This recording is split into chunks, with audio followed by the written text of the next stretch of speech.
1928 से पहले दुनिया में 3 जानलेवा चीजें थीं। एक भूख, दूसरी जंगें और तीसरी बीमारियां। ऐसे ही वक्त में 1928 में हुआ कुछ यूं कि एक स्कॉटिश रिसर्चर अपनी लैब को बंद करके 2 हफ्ते की छुट्टियां गुजारने गया हुआ था, और जब वो वापस आया तो उसे देख के ये बहुत गुस्सा आया कि उसके लैब टेक्नीशियन ने सफाई का बिल्कुल ख्याल नहीं रखा था। वो जितनी पेट्री डिशेस बैक्टीरिया के साथ छोड़ के गया था उनके ऊपर फंगस लग चुकी थी।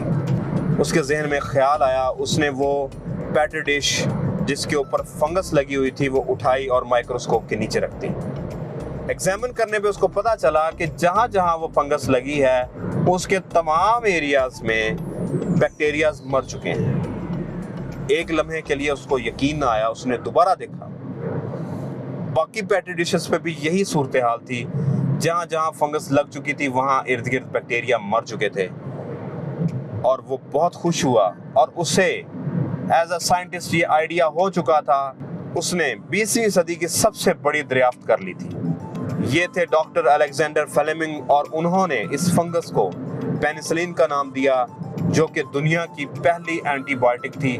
और तब से लेके अब तक ये एक पेनिसिलिन अरबों इंसानों की जान बचा चुकी है। अस्सलाम वालेकुम, मेरा नाम है डॉक्टर कामरान। आप देख रहे हैं पोल्ट्री विद डॉक्टर कामरान।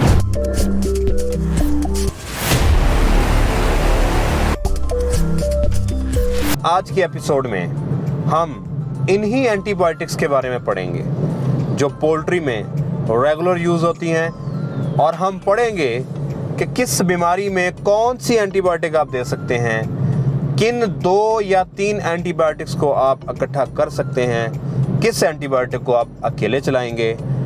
ये सारी चीज़ें आपको आज की एपिसोड में जानने को मिलेंगी। वीडियो को एंड तक देखिएगा, चैनल को सब्सक्राइब करें, वीडियो को लाइक करें और दोस्तों के साथ शेयर करें। चलिए जी, शुरू करते हैं। अच्छा जी, पहला ग्रुप है जी फ्लोरोक्विनोलिन्स, सिंथेटिक ग्रुप्स है।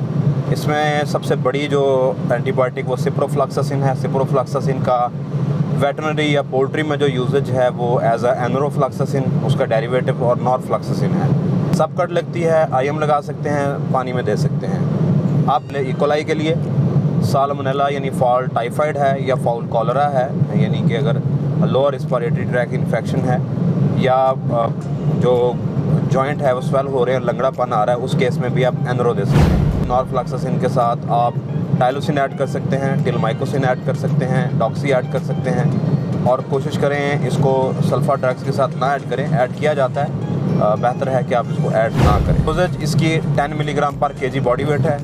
ये पोल्ट्री में 10% है तो 1 सीसी 1 लीटर में, 20% है तो 1 सीसी 2 लीटर के अंदर इस्तेमाल की। पीरियड 7 से 8 डेज़ हैं। हाईली रिकमेंडेड है कि अगर मीट, बर्ड हैं या एग हैं तो आपने 7 दिन पहले एनरो नहीं चलवानी। न्यू एक ड्रग है, न्यू तो नहीं है, उसको 1.5 साल हो गया, पीफ्लॉक्सासिन, और वो बड़ी इस्तेमाल की जाती है। बेसिकली वो इसी एनरोफ्लॉक्सासिन और सिप्रोफ्लॉक्सासिन फैमिली से है, और हम उसको, क्योंकि ये नई सिंथेटिकली प्रिपेयर्ड ड्रग है, 3rd या 4th जनरेशन ड्रग है, इसलिए हम इसको वहाँ इस्तेमाल करते हैं जहाँ सिस्टेमिक फेलियर होता है, यानी कि तकरीबन कॉम्प्लेक्स बना हो और किसी इन्फेक्शन की समझ ना आ रही हो, कोई मिक्स इन्फेक्शन हो, तब हम पीफ्लॉक्सासिन को इस्तेमाल करते हैं। और ज़्यादातर जो बर्ड्स रेजिस्टेंट हो चुके होते हैं सिप्रो से और नॉरफ्लॉक्सासिन से या एनरोफ्लॉक्सासिन से, उसमें हम पीफ्लॉक्सासिन इस्तेमाल करवाते हैं। अच्छा जी, अगली ड्रग है colistin. Colistin multi drug resistance के तौर पे जानी जाती है, पॉलीमिक्सिन ई फैमिली से है, और इस ग्रुप का सिर्फ एक ही सॉल्ट जो है वो बर्ड में इस्तेमाल किया जाता है, वो है कोलिस्टिन।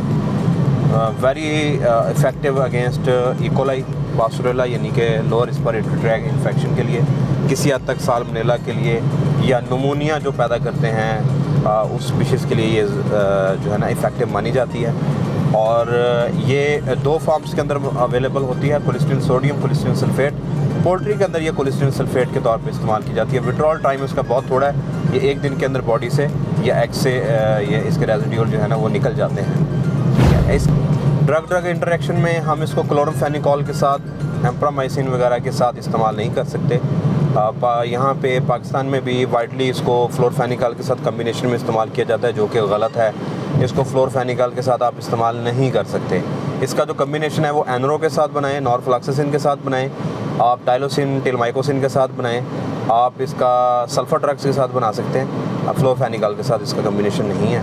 और इसकी जो डोजेज है वो 75,000 से 80,000 इंटरनेशनल यूनिट पर केजी पर डे। अगला जो ग्रुप है वो अमाइनोग्लाइकोसाइड्स हैं।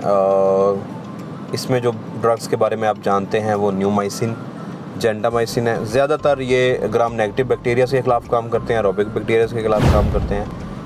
न्यूमाइसिन को हम पोल्ट्री में वाइडली यूज़ करते हैं। Gentamicin as a injectable use होती है। न्यूमाइसिन को इसलिए यूज़ किया जाता है कि ये ऑक्सीटेट्रासाइक्लिन फ्लोरफेनिकॉल के साथ कम्बिनेशन में इस्तेमाल किया जाता है बहुत ज़्यादा।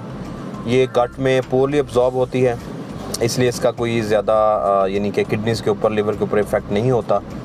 और इसको अमॉक्सी के साथ और इसको सल्फर ड्रग्स के साथ इस्तेमाल नहीं करना चाहिए। इसकी जो डोजेज है वो 10 से 15 मिलीग्राम पर केजी बॉडी वेट है।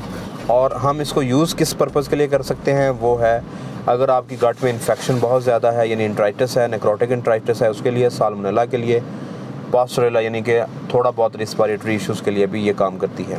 तीसरा, हम इसको इकोलाई के लिए भी दे सकते हैं। न्यूमाइसिन मेरी वैसे फेवरेट ड्रग है। ये जो ड्रग जिसके बारे में बात करने वाला हूँ ये पाकिस्तान में 99% सुपरवाइज़र्स की फेवरेट ड्रग है जी, फ्लोरफेनिकॉल। ये बेसिकली थामफेनिकॉल से निकले हैं और इनका जो ग्रुप है एम्फेनिकॉल्स हैं। इसमें क्लोरफेनिकॉल है, थामफेनिकॉल है एंड फ्लोरफेनिकॉल है। इनका जो सोर्स है वो नेचुरल है। ये स्ट्रेप्टोमाइसिस वेनेजुएली बैक्टीरिया है, उससे ये हासिल किए जाते हैं फर्मेंटेशन के ज़रिए। Highly not recommended in European countries, ये बैन हो चुके हैं। 1949 में इनका इस्तेमाल शुरू हुआ था, लेकिन ये सीवियर किडनी स्वेलिंग और किडनी फेलियर इश्यूज़ की वजह से इनको बंद कर दिया गया। लेकिन पाकिस्तान में ये बेदरेक पोल्ट्री में इस्तेमाल किए जाते हैं और ब्रॉड स्पेक्ट्रम है।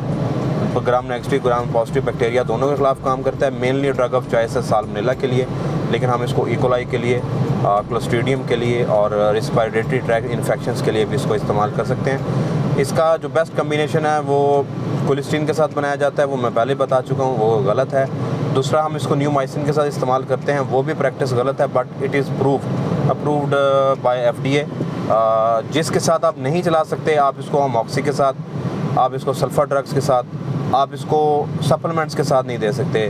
विटामिन B12 फैमिली यानी कि आप अगर B कॉम्प्लेक्स फैमिली दे रहे हैं या ऐसी कोई ड्रग दे रहे हैं न्यूट्रिशनल जिसके अंदर आयरन, विटामिन B12 और अदर न्यूट्रिएंट्स हैं, तो आप उसके साथ फ्लोरफेनिकॉल को नहीं दे सकते। वो उसका इफ़ेक्ट जो है वो डिस्टर्ब करती हैं। विड्रॉल टाइम अभी तक इसका डिसाइड नहीं हो सका, 28 डेज़ कहा जाता है। USA में ये अगर रिकमेंड किया जाए तो 28 दिन यानी कलिंग से, बर्ड को ज़िबा करने से 28 दिन पहले से इसको इस्तेमाल किया जाता है, उसके बाद इस्तेमाल नहीं किया जाता। इसकी डोजेज 10 मिलीग्राम पर केजी बॉडी वेट से 30 मिलीग्राम पर केजी बॉडी वेट है। अच्छा जी, नेक्स्ट हमारा ग्रुप है मैक्रोलाइड्स। मैक्रोलाइड्स से आप लोग बहुत अच्छी तरह से वाकिफ़ हैं। ये जी CRD के लिए ड्रग ऑफ चॉइस ग्रुप है और सबका फेवरेट टाइलोसिन टिलमाइकोसिन। टाइलोसिन को नेचुरली हासिल किया जाता है, यह स्ट्रेप्टोमाइसिस फ्रेडी बैक्टीरिया से हासिल की जाती है, जबकि टिलमाइकोसिन को आर्टिफिशियली सिंथेटिकली प्रिपेयर किया था और तब प्रिपेयर किया था USA में जब बर्ड को ऑफ फीड होने से बचाने के लिए और उसकी ग्रोथ को बेहतर करने के लिए एज अ ग्रोथ प्रमोटर काम करती है। ये ज़्यादातर ग्राम पॉजिटिव ग्राम नेगेटिव दोनों बैक्टीरिया के ख़िलाफ़ काम करती हैं ये दोनों ड्रग्स, लेकिन हम इनको इस्तेमाल करते हैं as a drug of choice for CRD यानी माइकोप्लाज्मा। साल्मोनेला के ख़िलाफ़ भी काम करती है। बेसिकली ये एंटेरोबैक्टर जितने भी हैं यानी GIT इन्फेक्शंस और गट से रिलेटेड जितने भी बैक्टीरिया उनके ख़िलाफ़ काम करती है। टाइलोसिन की जो डोज़ है वो 40 से 50 मिलीग्राम पर केजी बॉडी वेट है और टिलमाइकोसिन की 15 से 20 मिलीग्राम पर केजी बॉडी वेट इनकी डोजेज है और इनका विड्रॉल पीरियड 5 से 7 डेज़ है।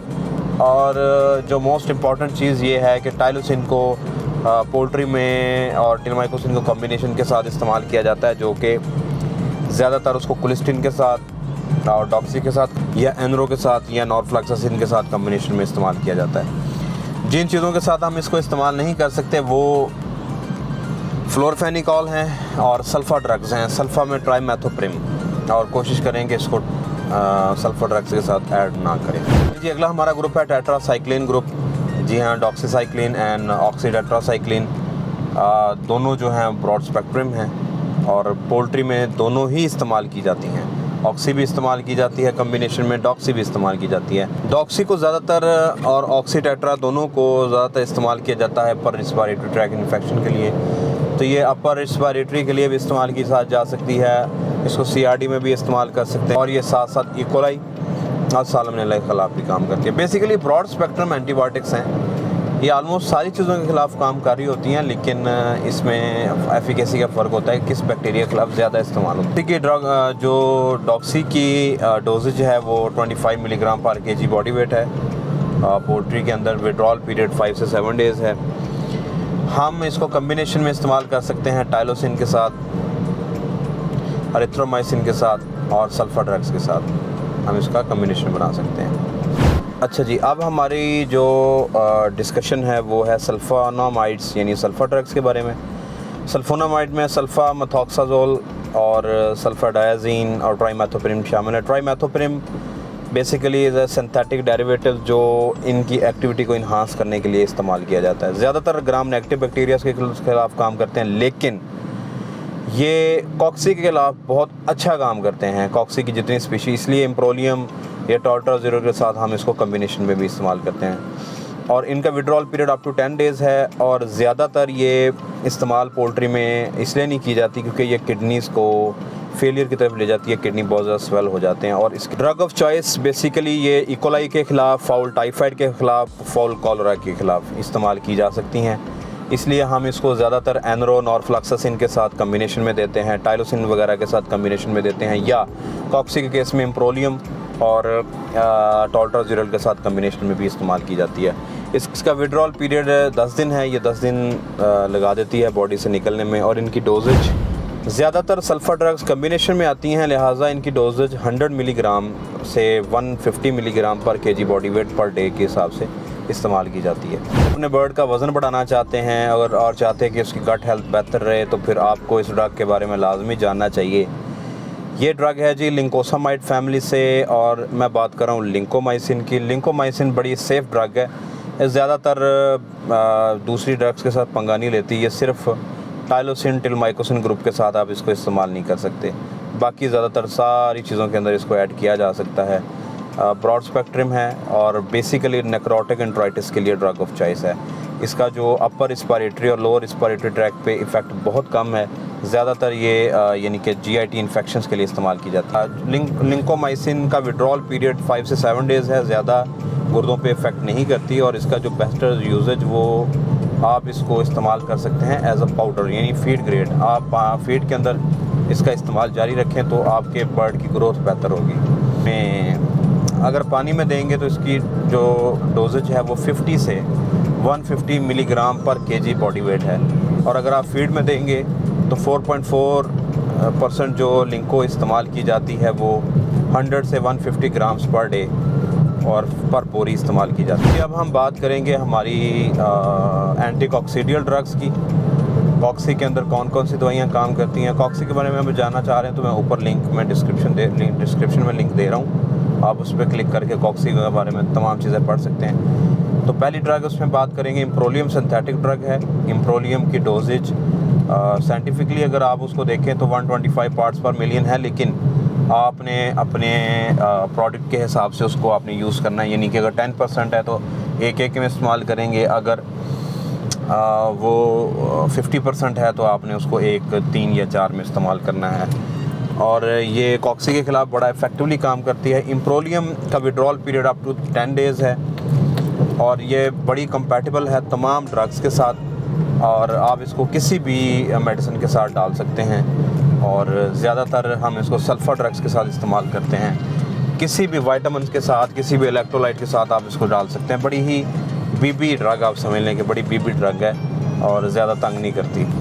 इसके बाद टॉल्ट्राज़ोल डिक्राज़ोल हैं, ये उस वक्त इस्तेमाल करते हैं जब कॉक्सी सब क्लिनिकल फॉर्म से निकल के क्लिनिकल फॉर्म यानी उसके साइंस रेड ब्लडी डायरिया आना शुरू हो जाता है, तो टोल्ट्राज़ोल की जो डोजेज है या डिक्लोज़ोल की वो 3 ग्राम पर लीटर है।